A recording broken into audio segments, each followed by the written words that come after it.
So I want to make sure that you know that having a sermon series about this sweet little children's book, What Do You Do With an Idea? I want to make sure that you know that that was my idea.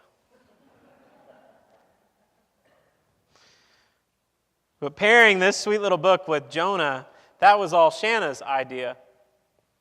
And then after Shanna paired this book with Jonah, this sweet little children's book with this seemingly nonsensical and strange book of Jonah, Shanna turned to me and she said, "Oh yeah, I've scheduled you to preach on the last Sunday, so you get to make sense of everything for everybody."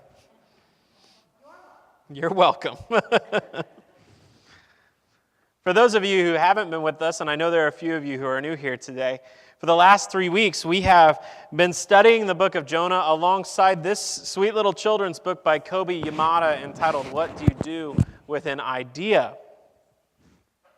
As we've journeyed through it, we've talked about Jonah, who had his big idea, his big calling from God, where God said, go to Nineveh and prophesy to them.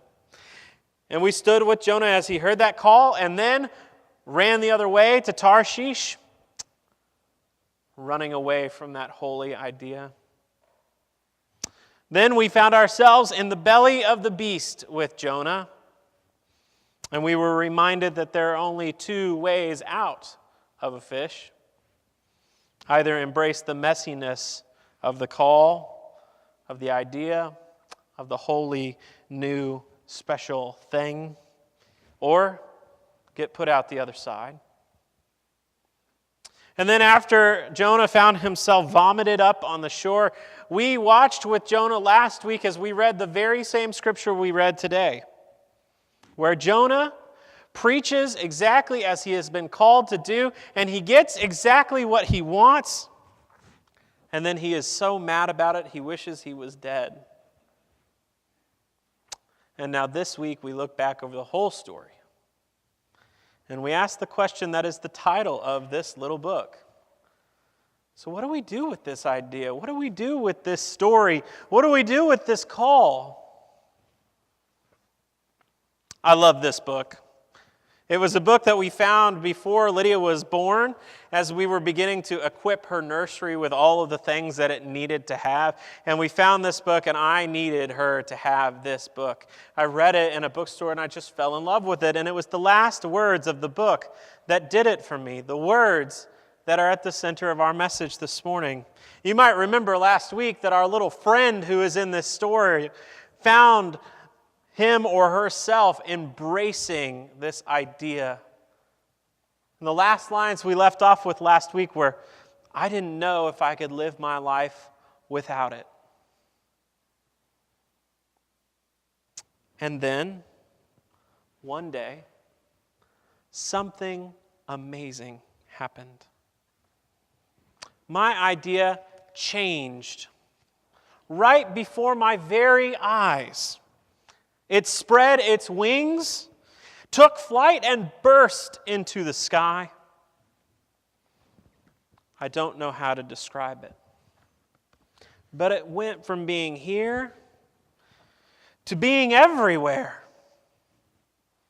It wasn't just a part of me anymore. Now it was a part of everything.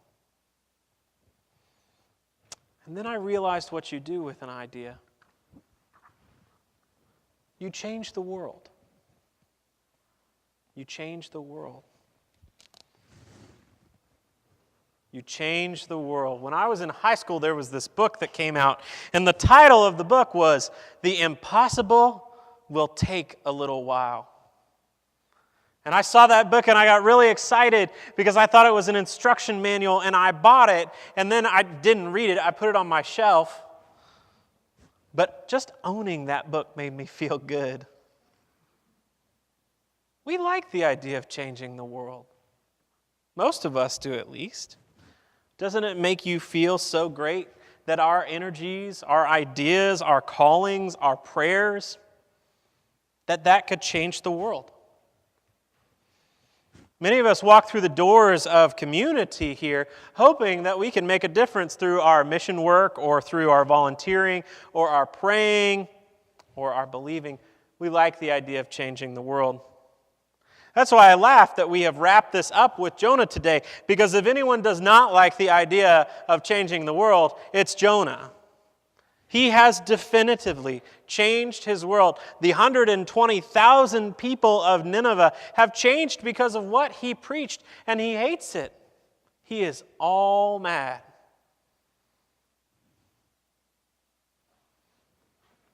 Jonah is wildly successful with his words. He changes the world, and he's mad about it.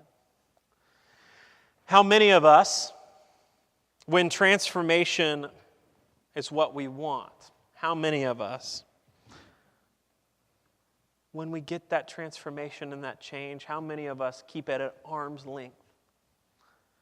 Because we're afraid that it might come too close to us and actually cause us to personally change, to do something different.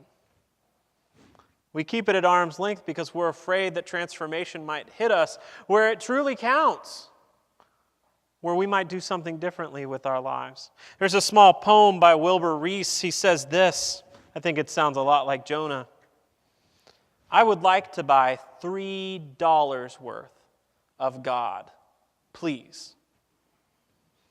Not enough to explode my soul or disturb my sleep, but just enough to equal a cup of warm milk or a snooze in the sunshine.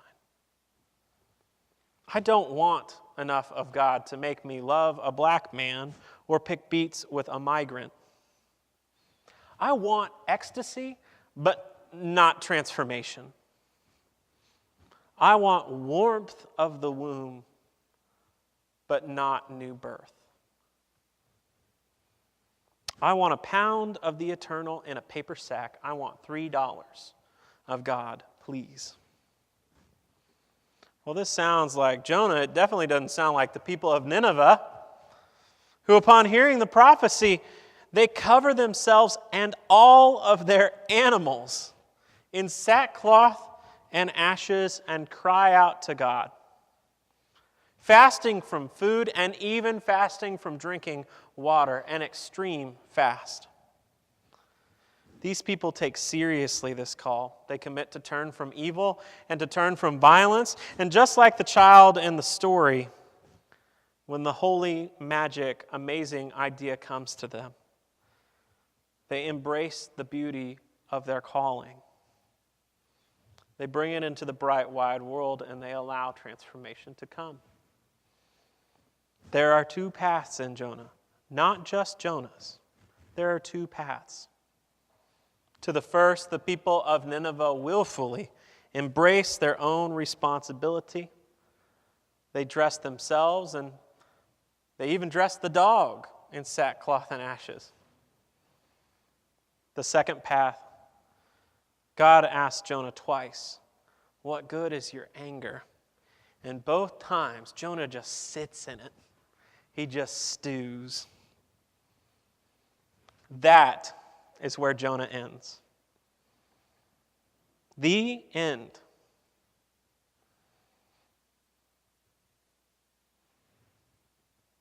What do we do with this? I don't know about you, but don't you ever wonder what happens after the story is over? What happens to the characters after the writing stops?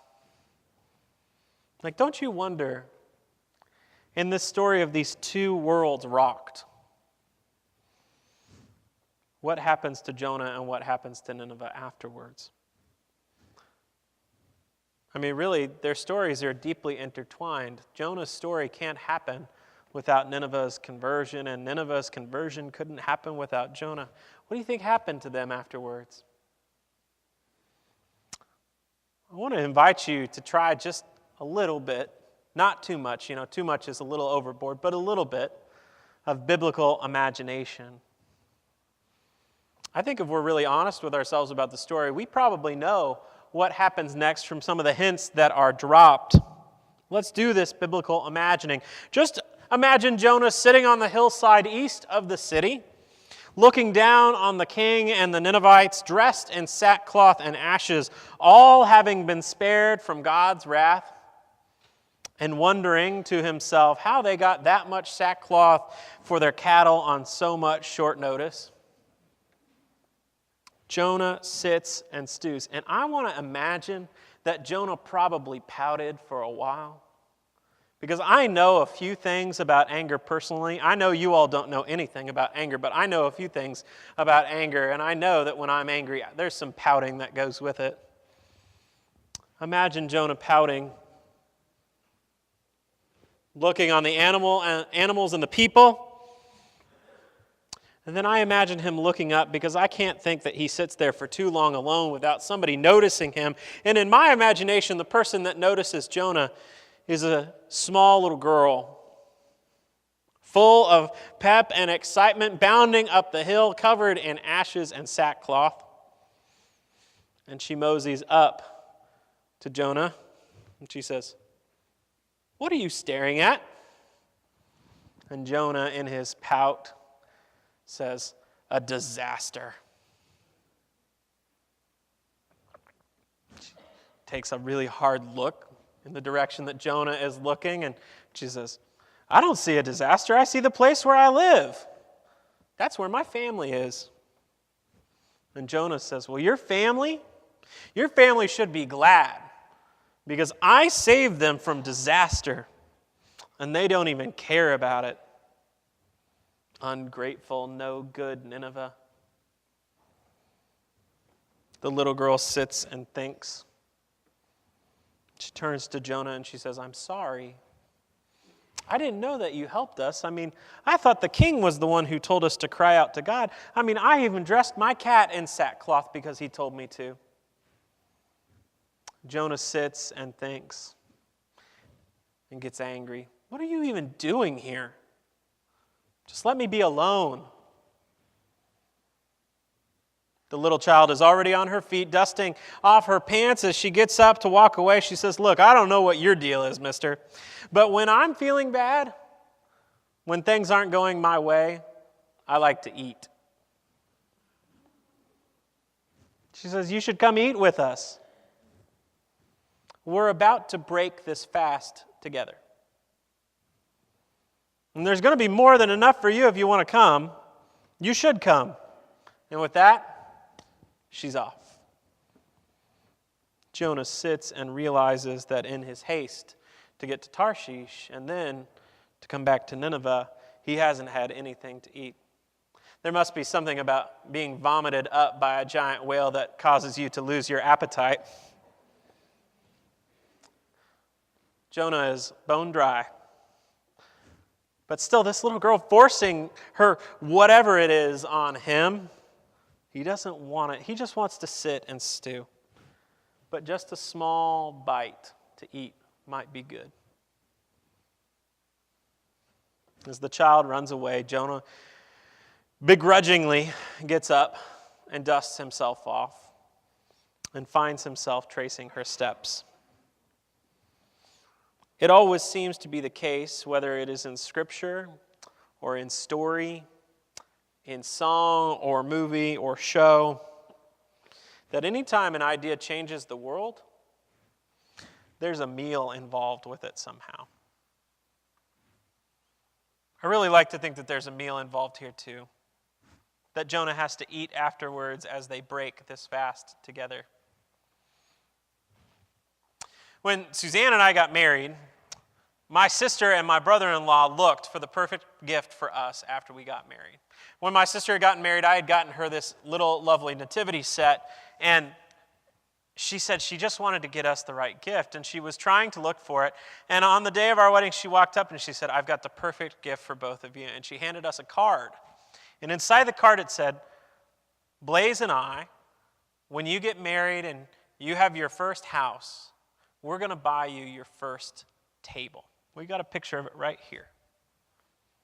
Your first table. She said, "We know that the most important thing in your life is the table, where people gather and where you share grace with one another." after Suzanne and I got married, we were on our honeymoon, and this is a picture of our honeymoon. This table is our place of relationship. We were in this sweet little restaurant. Suzanne had the biggest pork chop I've ever seen. And as we were sitting there holding hands, there was this real sense about us as we sat at the table together, sharing in grace with one another. That this relationship matters, that it's doing something to us, that it's changing us and working on us, that it's changing our world even. This was the beginning of our marriage with one another, but it was the beginning of a relationship that would change our worlds. All stories lead back to the table of God's grace, which is always set in abundance, like this table. All stories lead to God's table of grace. Even today's story, which leads back to the break-fast table. Even today, where we remember the idea that Jesus shared with the world, that his life given could redeem the world. As Suzanne said earlier, today is World Communion Sunday. At its heart, World Communion Sunday is about changing the world by being church, by being a community where grace is offered even and especially to those who cannot, do not want to, and simply will not accept it. Just like Jonah. World Communion Sunday is about people like the Ninevites accepting and inviting Jonah's guidance. And World Communion Sunday is about Jonah being angry about it anyways. So mad he wishes he was dead. This story and the story of this table are the same. It's a story about people called to be community together, whether they like it or not. That's the thing about church. You don't get to choose who comes with you. Our callings take their cues from this table. There's a contemplative whose name is Elia Delio. And Elia says this: communion means finding oneself internally related to every other in the field of love. It is the source of a truly whole-making personality and the emergence of a new humanity bound in love. The Eucharist, communion, it is a social self-definition of relationships that transforms stranger into family. It's a sacrament of evolution that should empower new patterns of relatedness in the evolving cosmos. A communion community, a Eucharistic community, is a new energy field by which relationships generate new patterns of love, mercy, compassion, and forgiveness. Every time we celebrate communion marks the beginning of a new future. Each Eucharistic celebration marks the beginning of a new future. A new future for Jonah. And for all of us who are Jonah. A new future for Nineveh and all of us who are like Nineveh. A new future for each of us, where God greets us and meets us as we are. World Communion Sunday offers that to all of us in different measure. As we reach not only across the street to our neighbors, but as we reach across the world with arms as big as Christ to embrace one another, we find our cue from this table. And friends, the table is set in abundance. You have likely noticed by now that this meal is different today. And it will be different for us because we are going to enact abundance as a reminder to one another that God is abundant to us. Now, what I mean when I say enact abundance is that while I couldn't unbolt your seats and make you look at each other, I can try something different, or I can ask you to try something different. We have approximately 12 loaves of bread. They're all different flavors and kinds. When I went to Panera this morning to buy some of them, the lady said, "You're cleaning me out early." And I said, it is all for communion. In a moment, after we sing our communion hymn, I'm going to invite the deacons up to help me. We're not going to take communion in the usual way. In fact, we're going to take communion in a way that helps us remember abundance. You can take communion this morning as many times as you want to. There are 10 cups, and there is enough bread that you probably won't even need lunch. As you are able, come forward. Just get up out of your seat, come forward up to the front, and talk to each other. Be like you are at the end of a great meal. Share with one another, tell stories, give hugs, embrace one another. Enjoy communion. Mark the beginning of a new future with it. Come partake as many times as you like. Now, if you are not able to come forward, because I realize that these ramps are somewhat vicious to some of us, stay where you are, and I will deputize groups of people to come and bring the party to you. Come and share. We'll take communion for a little bit and enjoy one another's company. We don't get to do that as often during worship as we should. We'll take communion for a little while, and then after we have had it with you all liking one another, the choir has one more anthem they're going to offer for us. You'll know they're ready for it when they're standing in a semicircle up here and looking at you like, go away.